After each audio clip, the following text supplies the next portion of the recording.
हम लोग पढ़ने की कोशिश कर रहे हैं 1857 से लेके 1885 के बीच के राष्ट्रवाद को। हम कांग्रेस के फाउंडेशन तक पहुंचे। अब इंडियन नेशनल कांग्रेस को अगर देखें तो इंडियन नेशनल कांग्रेस की स्थापना कब हुई? 1885।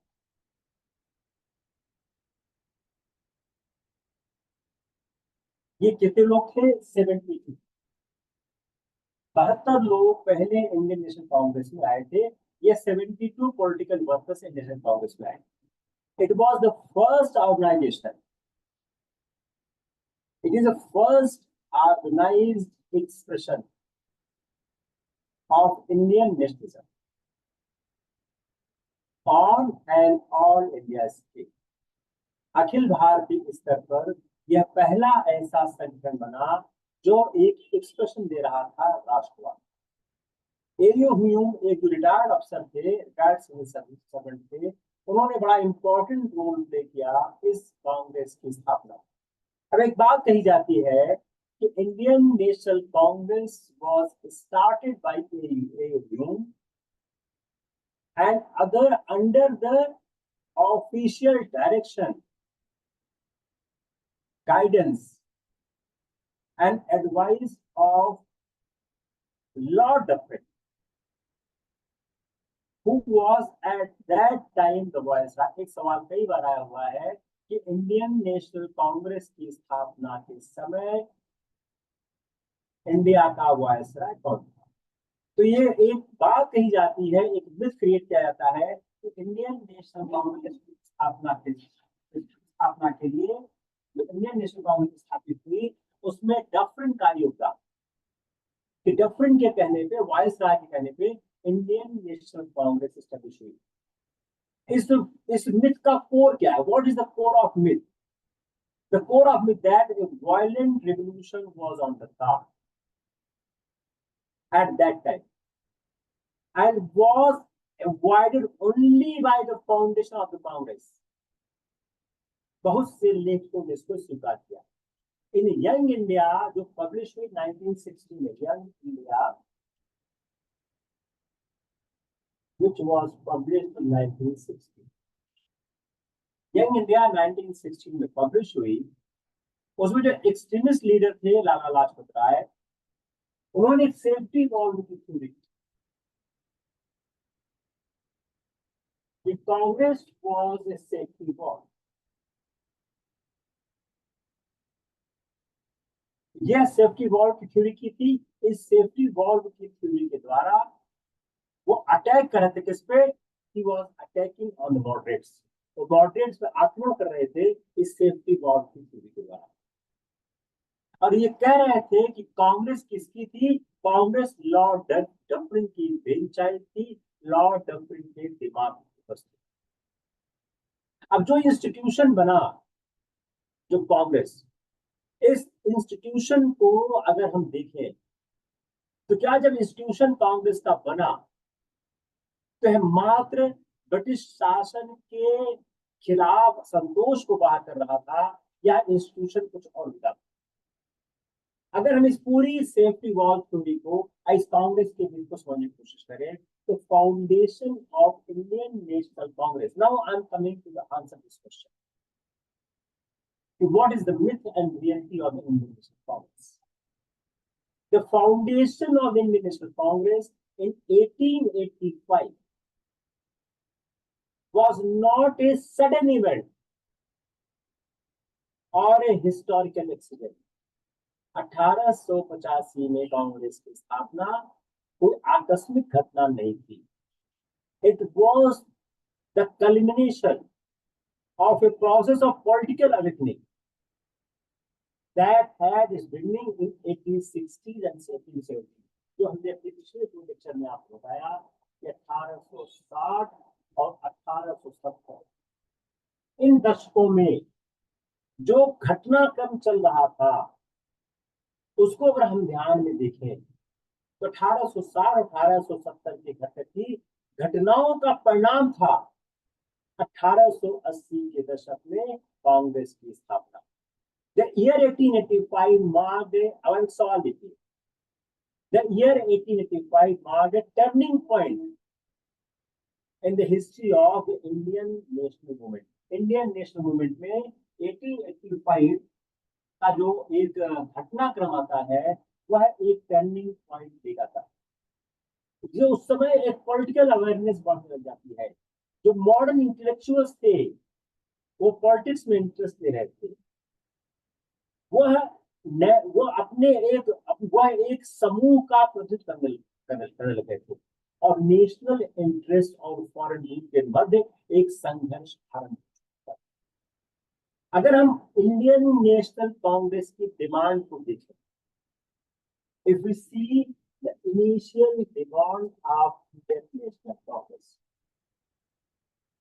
अगर हम आरंभिक दौर की जो मांगे थी नेशनल कांग्रेस की देखें तो मांगे क्या थी? द नेशनलिस्ट इंडियन डिमांड्स, पहला उन्होंने no reduction of import duties, no reduction of import duties. ये देखिए, आप इतिहास में तथ्य लिखिए तभी मार्क्स मिलेंगे। तो पहला क्या था? द नेशनल डिमांड थी इनिशिएटिव्स में no reduction of import duties. हमने कल ही एक्सप्लेन किया था कि इंपोर्ट ड्यूटी के रिडक्शन से नुकसान क्या होगा। दूसरा, किस पे? खासकर टेक्सटाइल्स पे इंपोर्ट ड्यूटीज में कोई रिडक्शन न किया जाए। दूसरा, अफगानिस्तान और वर्मा का war, no expansion Afghanistan Burma, no expansion in Afghanistan and Burma. क्यों? इससे भारत को कोई फायदा नहीं हो रहा था।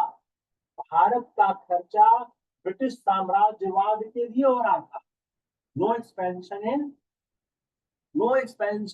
Afghanistan and Burma. Third, very important, right to bear arms and freedom of press. 1878 में आप देखिए वर्ना प्रेस एक्ट आया था और आर्म्स एक्ट आया था। तो क्या क्या उन्होंने बोला कि हर आदमी right to bear arms and no ban on expression. जो प्रेस पर उन्होंने बैन लगाया था उस बैन को, उस एक्सप्रेशन को रोकने लगे। No ban on the expression, कि किसी भी तरह का बैन प्रेस पर नहीं लगाया जाना चाहिए।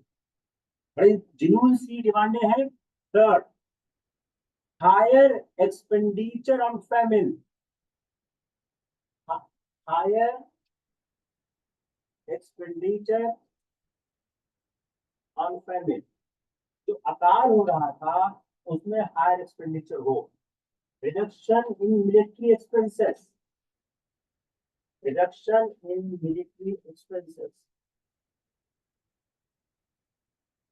जो मिलिट्री एक्सपेंशन हो रहे थे उसमें रिडक्शन किया जाना चाहिए।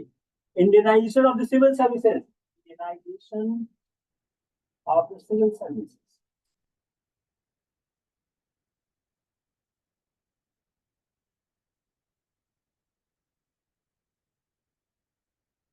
भारतीय सिविल सेवा का भारतीयकरण किया जाना चाहिए। Right of Indians to join the semi military volunteer corps, right to join semi military corps, semi military corps को इसको ज्वाइन करने का अधिकार दिया जाना चाहिए। राइट ऑफ इंडियन जजेस to try Europeans on the criminal matters, the appeal to British voters to vote for a party which would listen to Indians. इस बात की अपील की जा रही थी कि उस पार्टी को वोट आप करिए जो इंडियंस को सुने। ये सारी मांगे माइल्ड लग सकती है, इट लुक माइल्ड, स्पेशली जब हम इसको अलग करके देखते हैं। But these were the demands which A colonial regime could not easily concede. For that would undermine the hegemony over the foreign people.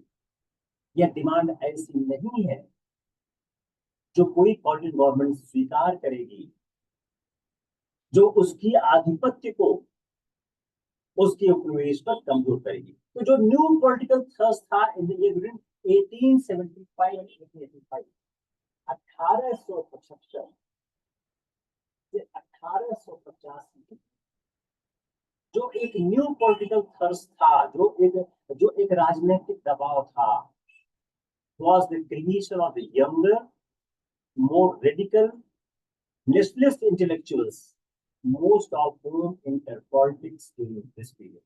तो 1875 से एक और सवाल अच्छा होगा आपके फ्लिप्स का, 1875 से 1885 के बीच का जो समय था, it was the creation of the younger, more radical, nationalist intellectuals, जो ज्यादातर उस दौर में राजनीतिक भारत थे। उन्होंने एस्टेब्लिश किया new association.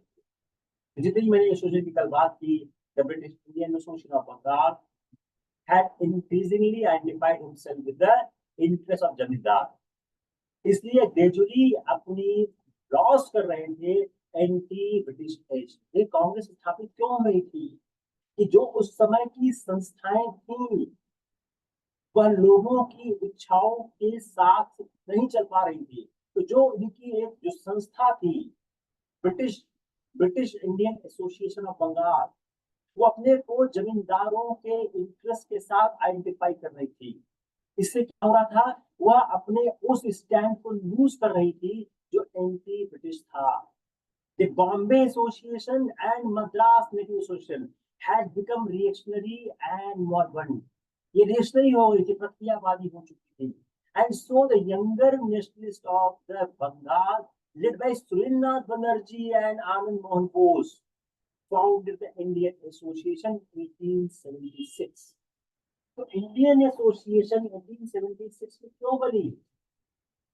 What was the reason of the formation of Indian Association in 1876? कारण क्या था इसके बनने का? कि उस समय की जो संस्थाएं थी वह जनता की इच्छाओं के अनुरूप नहीं चल रही थी। दूसरा, younger man of the Madras, M V Raghavachari and G Suman Iyer, P Ananda Charlu, ये क्या बना? मद्रास महाजन सभा। मद्रास महाजन सभा बनी 1884 में। पी आनंद चारू, सुमन अय्यर, इन्होंने क्या, इन्होंने मिल के जो वी राघवाचारी, सुमन अय्यर, आनंद चार्लू, इन लोगों ने मिलकर एक नई संस्था बनाई जिसका नाम था मद्रास महाजन सभा। इन द बॉम्बे जो मोर मिलिटेंट इंटेलेक्चुअल थे, K T. Telang and Feroz Shah Mehta, K T. Telang and Feroz Shah Mehta, जो ज्यादा बड़े मिलिटेंट थे, and Feroz Shah Mehta, K T. Telang and Feroz Shah Mehta, इन लोगों ने क्या किया, अपने आप को अलग कर दिया। तो K.T.. Talon broke away from the older leader, जो दादा भाई नौरोजी, दादा भाई प्रेम जी, दिनशाह पेटिट, और पॉलिटिकल फॉर्म रहा है Bombay presidency association 1885, Bombay presidency association 1885।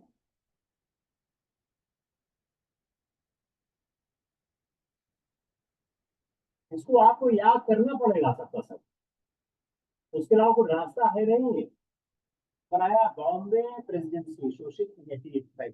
Among the older association, only Pune Sadhu Sabha carried on as before, but then it was already in the hands of the nationalist intellectuals. जो पुरानी संस्थाएं थी उसमें पूना साधु सभा के अलावा बाकी सब रिडंडेंट हो चुकी। यह जो परिस्थिति थी जो इंडियन नेशनल कांग्रेस को बनाने के आगे ले चली। सुरेंद्रनाथ बनर्जी के बारे में जानना बहुत जरूरी है। Surendranath Banerjee was involved in the All India National Conference. इसलिए जो पहला सवाल अच्छा सवाल पूछता है कि कौन सा नेशनल लीडर था जो पहला Indian national Congress session attend नहीं किया था, वो सुरेंद्रनाथ बनर्जी थे। जो ऑल इंडिया नेशनल कॉन्फ्रेंस में बिजी थे, इसलिए जो पहला फाउंडिंग सेशन था इंडियन नेशनल कांग्रेस का 1885 में, उसको वो अटेंड नहीं कर पाए थे। अगर हम ये देखिए situation leading to formation of Indian national Congress, since 1875 there had been a continuous campaign around the cotton duties, which Indians wanted to stay in the interest of Indian textile industry. तो 1875 से इम्पोर्ट ड्यूटी को लेके एक campaign चल रहा था। ये campaign क्यों चल रहा था? ये कैंपेन चल रहा था इंडियन टेक्सटाइल इंडस्ट्री को सपोर्ट करने के लिए। अगर इम्पोर्ट ड्यूटी हटा दी जाएगी तो ब्रिटिश मैन्युफैक्चरिंग जो प्रोडक्ट्स हैं वो सस्ते हो जाएंगे, वो हमारे इंडियन टेक्सटाइल इंडस्ट्री को नुकसान करेंगे।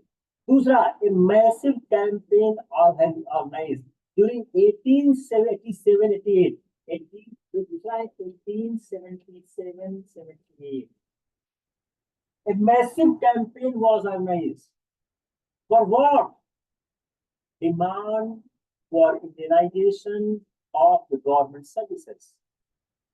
भारतीय सेवाओं को, सरकारी सेवाओं को का भारतीयकरण करने के लिए मांग आरंभ हो गई। The Indians had opposed Afghan adventure of Lord Lytton, Afghan adventure of Lord Lytton, Afghan adventure of Lord Lytton. जो लॉर्ड लिटन का अफगान वेंचर है उसका भारतीय विरोध कर रहे थे, and then compelled British government to contribute towards the cost of the second Afghan war. उन्होंने कंपेल किया ब्रिटिश को कि सेकेंड अफगान वॉर के खर्चे में कंट्रीब्यूशन करे। The Indian press has raised a major campaign against the efforts of the government to control its through the Vernacular Press Act.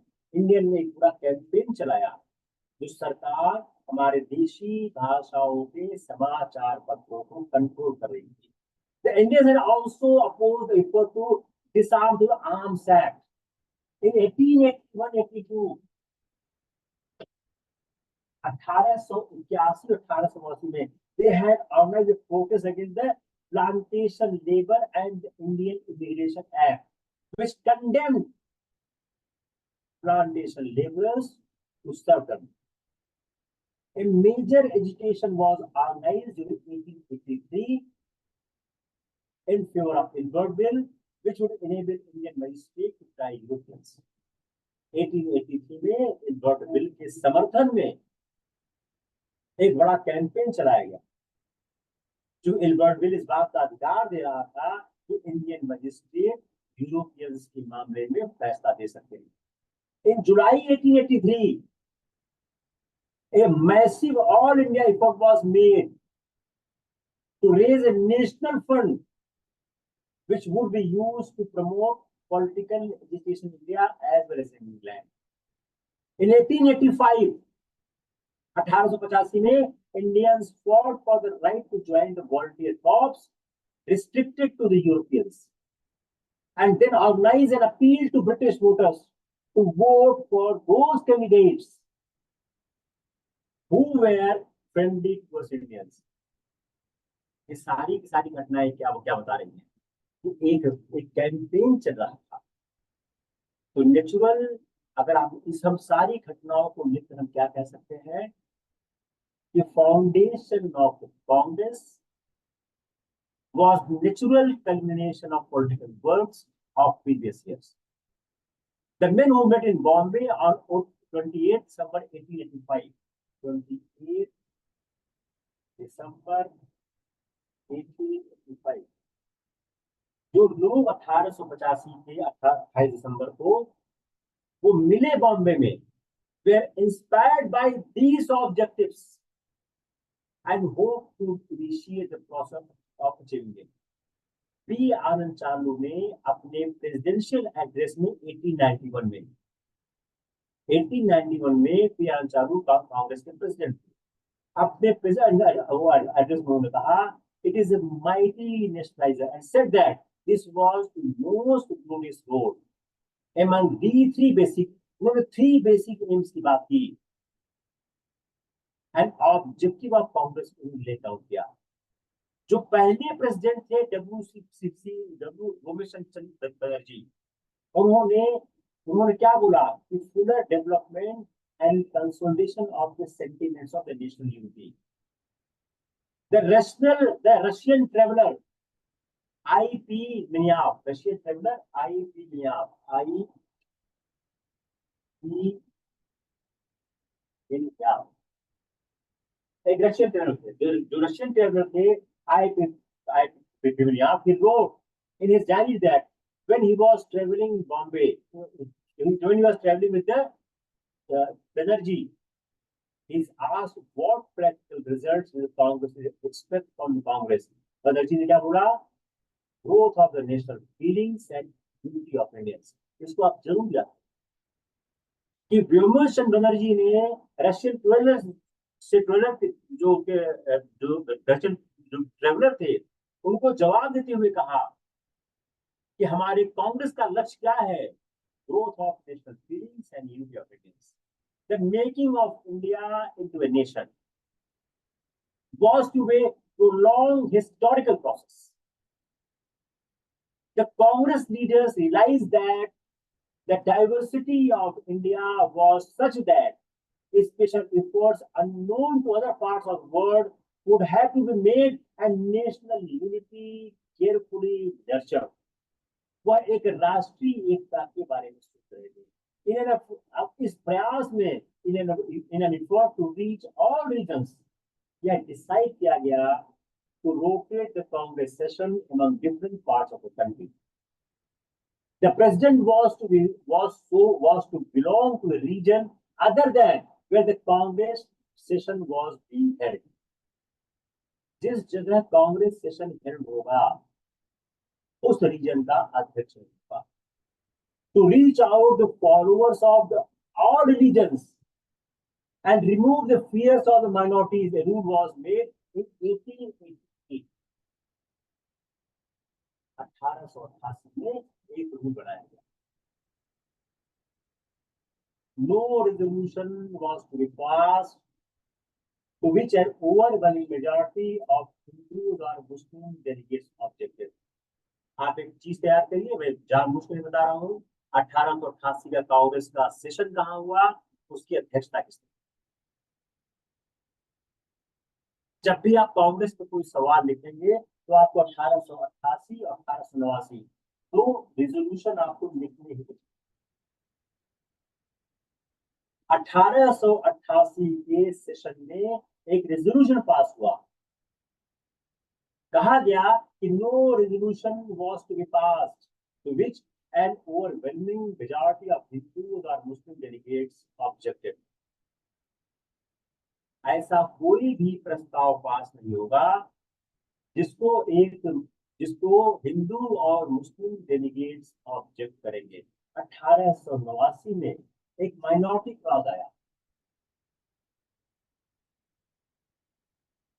1889 में एक माइनॉरिटी क्लॉज आया। वो क्या कहा गया? Resolution demanding reform of legislative councils according to the class wherever Parsis, Christian, Muslim or Hindus were a minority, their number elected to the council would not be less than their proportion in the population.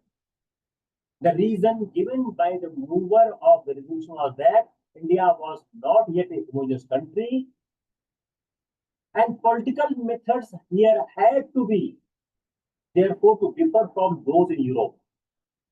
The early nationalist leaders were also determined to build a secular nation, the Congress itself being intensely secular. The second major objective of the early Congress was to create a common political platform and program. Common political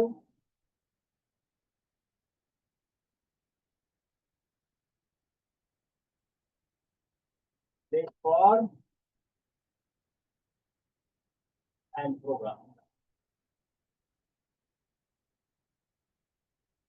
common political platform and programme. यह दूसरा महत्व। पहला क्या हो गया? वह पहला क्या है? एक ऑल इंडिया स्ट्रक्चर बनाना चाहते थे। वह सेकुलरिज्म के सिद्धांत पे आगे चल रहे थे। दूसरा चाहते थे कॉमन, जो कॉमन पॉलिटिकल प्लेटफॉर्म हो, प्रोग्राम हो, जिसके इर्द गिर्द सारे पॉलिटिकल वर्कर इकट्ठा हो और अपनी पॉलिटिकल एक्टिविटीज को कर सके। तो Congress was therefore not the right place to discuss social reforms। इसलिए कांग्रेस सोशल रिफॉर्म पर कोई बात नहीं करती। वो साफ कहा कि पॉलिटिकल बॉडी है जो पॉलिटिकल एस्पिरेशंस पे काम करेगी। As early as in 1891 Gokhale ने कहा, जब गवर्नमेंट ने उन्होंने गोखले ने इस गवर्नमेंट जब गवर्नमेंट ने 2 लाइन रिप्लाई लिखा जिसमें कहा कि पूना सार्वजनिक सभा के बारे में कहा। अगर हम इस बात को देखें कि जो आरंभिक भारतीय राष्ट्रीय कांग्रेस की प्रक्रिया थी, उसमें जिसमें एक रॉन्ग पॉलिटिजाइजेशन को कहा गया कि राजनीतिक कार्यक्रम की आवश्यकता है। Many litre writers and critics have concentrated on the methods of political struggle of the early national leaders, on their petitions, prayers and the memorials। जो भेजते थे राजनीतिक प्रश्न ही भेजते थे। It is of course true that they did not organize mass movements and mass struggle, but the critics have missed out the most important part of their activities, that all of it led to politics, to the politicization of the people. Justice Ranade, who was known as the political sage, had in his usual perspective manner seen this as a reply as 1981, when the younger and impatient 26-year-old Gokhale expressed disappointment when the government sent a 2-line reply to a carefully prepared memorial by the Pune Sabha. Ranade assured him, "You don't realize our place in the history of our country. These memorials are normally addressed to government. In reality, they are addressed to the people so that they may learn how to think in these matters. These works must be done for many years without expecting any other results, because politics of this time is altogether new in this plan." एक पहली सी बात क्या हो गई कि जो कहा जा रहा था कांग्रेस सामाजिक कार्यक्रमों में काम करती थी, नहीं, कांग्रेस सिर्फ राजनीतिक मामलों में काम करती थी। मैंने मतलब कि कांग्रेस सिर्फ राजनीतिक मामलों में काम करती। दूसरी बात, ये कहा जा रहा है कांग्रेस ने शुरू में कुछ नहीं किया, सिर्फ पिटीशंस लिखे और मेमोरियल्स लिखे। इट इज ट्रू दैट इसका जवाब था जो जो राणा डे गोखले ने, जो राणा डे गोखले का संवाद इस बात को आंसर करता है कि जो ये हमारा एड्रेस है सिर्फ सरकार को नहीं है, ये लोगों को है। जो हम पिटीशन सरकार को दे रहे, अपनी मांग कर रहे हैं, यह लोगों के हैं। वह इस बात को समझेंगे, इस बात को सीखेंगे कि इन मामलों में कैसे कार्य किया जाए। यह कार्य कई सालों तक करना पड़ेगा बगैर किसी परिणाम की आशा किए, because the politics of this time is altogether new this time। अगर हम एक आसान दूसरी भाषा में कहें, the founders of the Congress understood that the first requirement of a national movement was a national leadership। पहली रिक्वायरमेंट क्या थी? National leadership. the social ideological complexion that this leadership was acquired was a question that was different from the main object of the creation of the nationalist movement। Social complexion में दूसरा मुद्दा था। ये पूरी कोशिश कर रहे थे कैसे एक राजनीतिक आंदोलन विकसित हो, कैसे राजनीतिक आंदोलन चला जाए। अब हम देखते हैं प्रोसीडिंग ऑफ द कांग्रेस। जिस तरह से कांग्रेस की प्रोसीडिंग की जा रही थी, इट वॉज डेमोक्रेटिक, वह लोकतांत्रिक अवधारणाओं को थी। Issues being decided through debate and discussion and occasionally through voting, It was in fact the Congress and not the bureaucratic and the authoritarian state. ये कांग्रेस थी, ये कोई bureaucratic state का काम नहीं करती थी. Some writers wrongly argued which that किया कि जो भारत के लिए जो पार्लियामेंट्री सिस्टम है ठीक नहीं है. कांग्रेस अपने अंदर एक पार्लियामेंट्री टाइप के सिस्टम लेकर काम कर रही थी. जो अर्ली नेशनल लीडर्स थे, they made maintenance of civil liberties and their extension and integral part of their national movement. Civil liberties की बात करते थे और वह नेशनल मूवमेंट का पार्ट था. They fought against every infringement of the freedom of the press. Speech को, expression को रोकने के खिलाफ पूरा संघर्ष किया. अगर हम कांग्रेस की स्थापना को देखें तो कांग्रेस के कार्यकलापों को देखें तो कांग्रेस शुरुआत से ही, कांग्रेस आरंभ के समय से, कांग्रेस शुरू से ही इस तरह का ऑर्गेनाइजेशन था. कांग्रेस शुरू से इस तरह का ऑर्गेनाइजेशन था जो लोगों के लिए, समाज के लिए काम था, और राजनीतिक घटनाक्रम कांग्रेस ने की. अब हम देखते हैं जो कॉन्सेप्ट ऑफ नेशनहुड था, जो कांग्रेस का एक कॉन्सेप्ट ऑफ नेशनहुड था. हमने क्या समझने की कोशिश की अभी तक कि कांग्रेस की स्थापना का सच क्या था और कांग्रेस कैसे काम कर रही. अगर हम birth of the council of nationhood देखें तो जो स्प्रेड ऑफ मॉडर्न, जो स्प्रेड ऑफ वेस्टर्न एजुकेशन था. हम थोड़ा फिर लौटते हैं पीछे की तरफ, 2-3 सवालों का आंसर करते हैं. जो हमारे मॉडर्न एजुकेशन सिस्टम था उसका जो स्प्रेड हुआ, the emergence of middle class and the economic consequence of British rule, दो महत्वपूर्ण चीजें हैं. अगर आप कांग्रेस को देखें तो कांग्रेस में क्या था, जो इमर्जेंस ऑफ मिडिल क्लास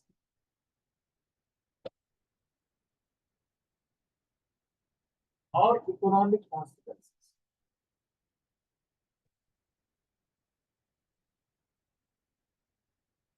ये जो बहुत महत्वपूर्ण बातें.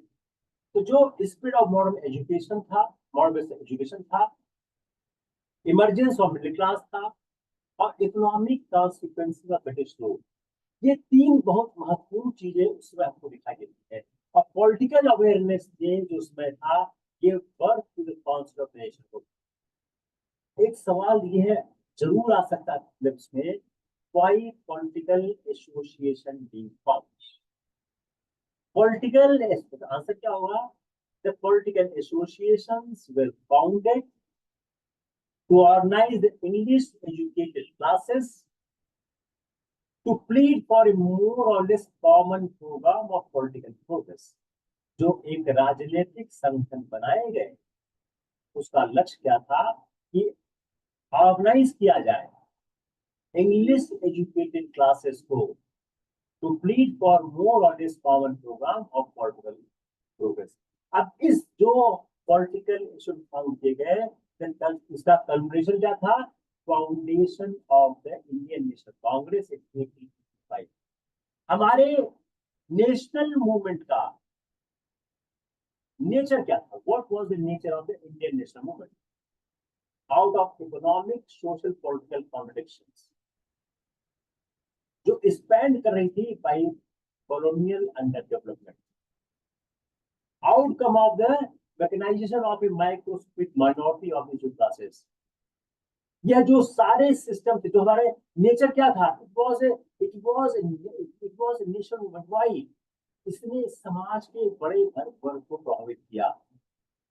जो इकोनॉमिक, सोशल, पॉलिटिकल कॉन्ट्रडिक्शंस थे कॉलोनियल एम्पायर के, जो हमको अंडर डेवलप कर रहे थे,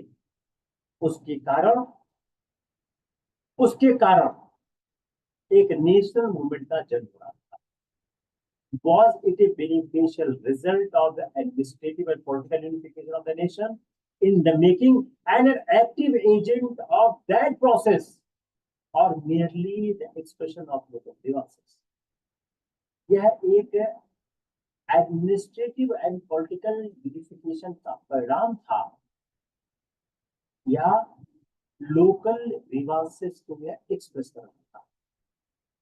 क्या यह हमारे एलीट समुदाय के एस्पिरेशंस का एक्सप्रेशन था? अगर हम इन सारी चीजों के आंसर को तलाश करने की कोशिश करें कि हमारा जो राष्ट्रीय आंदोलन था वह ब्रिटिश शासन के पॉलिटिकल यूनिफिकेशन और एडमिनिस्ट्रेशन का रिजल्ट था, या हमारे लोकल डिमांड्स का एक्सप्रेशन था, या हमारे एलीट क्लास के एस्पिरेशन के लिए सामने आया। इसको देखने के लिए को समझना होगा, India was not merely A political, not merely A geographical expression. Bharat एक भौगोलिक अभिव्यक्ति नहीं है।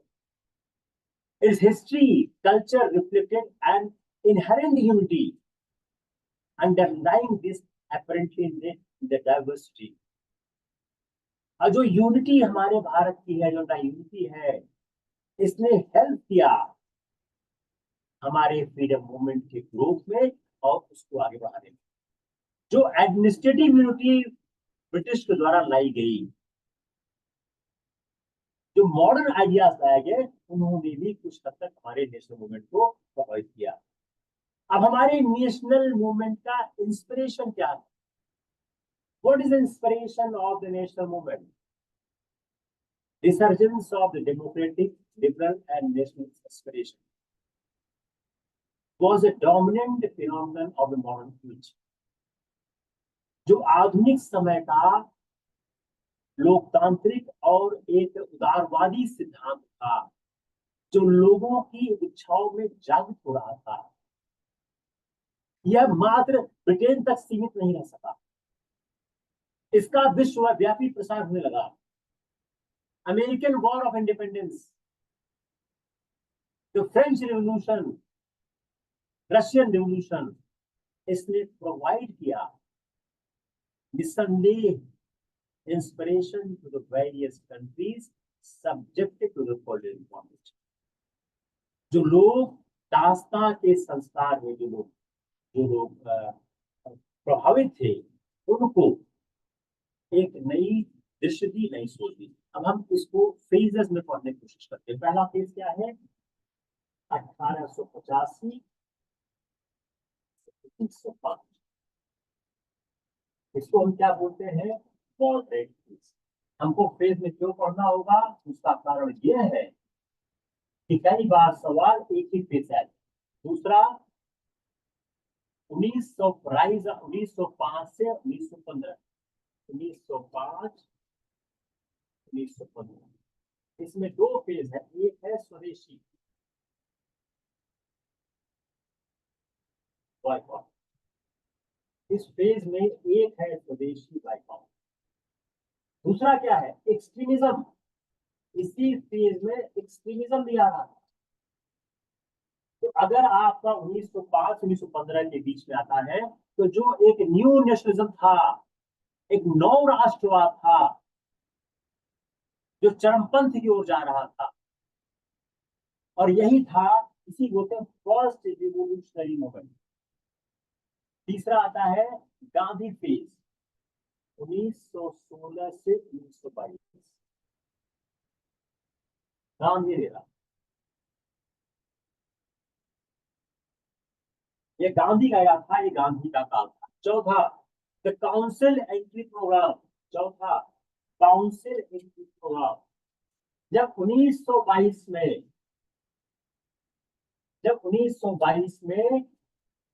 गांधी जी ने वापस ले लिया चौरी चौरा, तो उन्होंने क्या हुआ? दो चीजें सामने आई। फिर कांग्रेस में विभाजन के लक्षण दिखने लगे। एक जो गुट था, जो मोतीलाल नेहरू और चित्तरंजन दास का था, वो काउंसिल में एंट्री करना चाहता था। दूसरा जो ग्रुप था, जो राजगोपालाचारी वगैरह उसमें थे, वो उसके विरोध में थे। तो लगा कि कांग्रेस टूट जाएगी, तो गांधी जी ने बीच बचाव किया और इन लोगों को स्वराज के नाम से, जो स्वराज पार्टी बनी, उसने काउंसिल में एंट्री किया। तो क्या है? एक तीसरा फेज, ये नेक्स्ट फेज हो गया, फोर्थ फेज हो गया, council entry program and Swaraj party. या इसी समय 22-28 में एक और फेज आता है, सेकेंड फेज ऑफ रिवोल्यूशनरिज्म। इसमें आता है सेकेंड फेज ऑफ रिवोल्यूशनरिज्म। इसी समय जिसमें भगत सिंह, चंद्रशेखर आजाद, ये सब लोग उसमें आते हैं। नेक्स्ट क्या आता है, नेहरू 1928 से 1934, इसके बीच में क्या क्या था, नेहरू रिपोर्ट,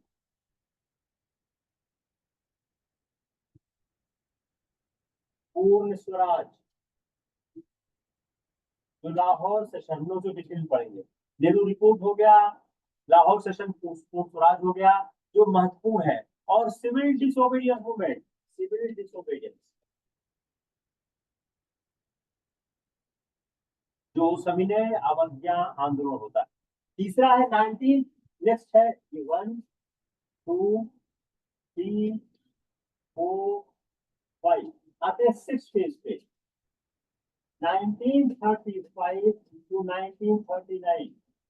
ये फेज किसकी बात करता है, ये फेज बात करता है प्रोविंशियल ऑटोनॉमी, जब एक सरकार बनती है प्रोविंशियल, इसमें सबके सवाल आए हुए हैं, प्रोविंशियल ऑटोनॉमी। जो 1935 का एक्ट आता है, उस एक्ट के आधार पर प्रोविंशियल ऑटोनॉमी होती है। सेकंड 1939 से 1924, 40 से 44, इसमें क्या, सेकंड वर्ल्ड वॉर, और इसी में आता है क्विट इंडिया मूवमेंट, कम्युनल, जिसमें इसमें कम्युनल कम्युनल फोर्सेस आगे आने लगती हैं, इसी समय आता है क्विट इंडिया मूवमेंट, और इसमें आता है quit India movement. And last phase है 1945 टू 1947, जब भारत आजाद होता है और partition. These are the phases of the Indian national Congress. हम इसी फेज में पढ़ना शुरू करेंगे, हम इसी फेज के सहारे इसको आगे देखने की कोशिश करेंगे। तो जो हम अगर बिगिनिंग में देखें, जो मूवमेंट था वो नेशनल जोग्राफिकल बाउंड्री में बढ़ने की कोशिश कर रहा था, कि उसका जो बेस था वो बढ़ने का प्रयास करने लग गया। अगर हम शुरू के राष्ट्रीय आंदोलन को देखें तो वह कुछ सीमाओं तक सीमित था, धीरे धीरे आगे बढ़ा।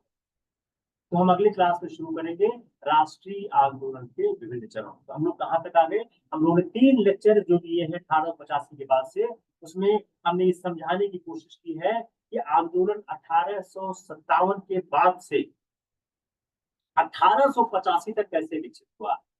अगर एक कोई मान लीजिए हिस्ट्री ऑप्शनल में एक अगर सवाल आता है तो आप वो भी आंसर कर सकते हैं, और जीएस में आएगा तो सवाल तो हो जाएगा 1857 से 1885। एक मैंने स्पेसिफिक आप सवाल हैंडल करने की कोशिश की कि कांग्रेस की स्थापना कैसे हुई, कांग्रेस की स्थापना का क्रम क्या। Thank you, take care, will see you again.